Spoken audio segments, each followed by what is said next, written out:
I was commissioned as a project artist to work on the Station Quarter North project in 2012, and my role coming in at the outset of the project was to try to influence the design process by contextual studies that I might do in terms of research into the history of the site, or the social history of the site, the geography of the site, things that are influential elements that have shaped this space over the last 150 years, 200 years.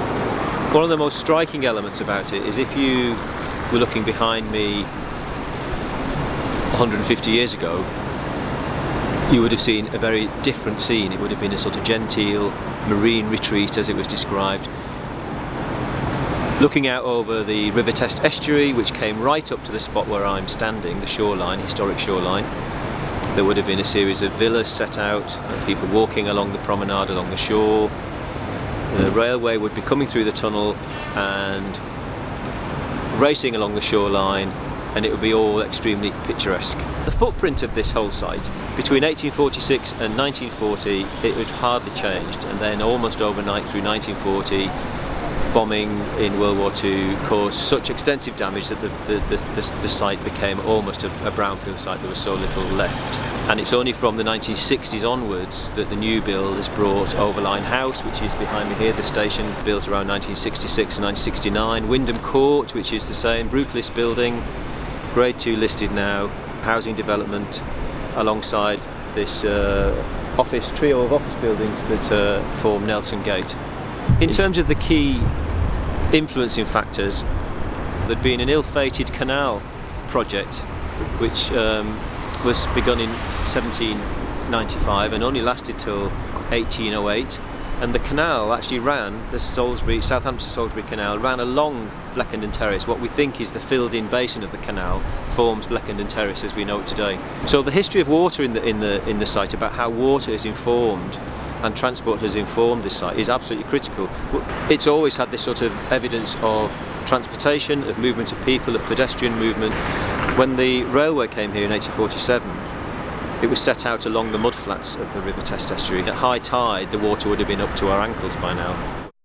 Expansion and economic development of the docks here meant that the reclamation programme took out the whole of West Bay.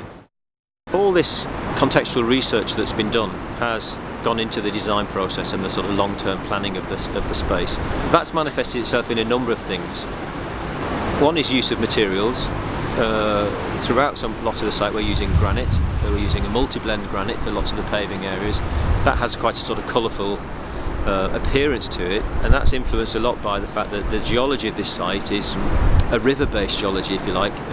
This whole area was informed by the Solent River Basin and the River Test. We're also proposing to use quite a lot of bespoke precast concrete for shapes such as retaining walls and seating and special sort of sculptural detailing, and that's there to evoke the topography and again the geography of the site, and the fact that this area has been informed by the movement of water. At the moment, the main and most distinctive element that you might pick up on as part of the interpretation is the detail called Canal Shore, which actually runs the whole length of Bleckenden Terrace, and this is a sculptural curb edge detail. It does two things. It's very, very strong. It also allows us to deliver a set of words and text about the history of the site as well. So where each strapline of text is positioned is critical to where the event might have happened or it was. So when you're walking along and you may just come across something in a sort of happenstance ad hoc way, it's sort of charged with the history of the area, and so it may refer to old architecture that was here, it may refer to a historic detail. It may even be something that was just part of the sort of oral history of the site that people just talk about and remember, and it's never actually been written down. The letters are all cut out of white granite, or light grey white granite, and that's inset into the black basalt. In the subsequent phases, we'll see retaining walls, seating, more sculptural retaining structures for trees and planting, and all of those are generally informed by the geography of the site.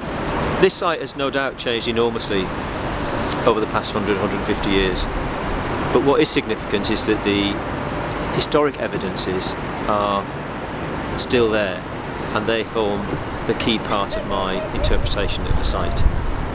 This is a contemporary space, and it's used to deliver contemporary transport systems, so it has to get hundreds of thousands of people through every year through the station, onto public transport, pedestrian links, east to west and north to south through the city, and it's completely fit for purpose.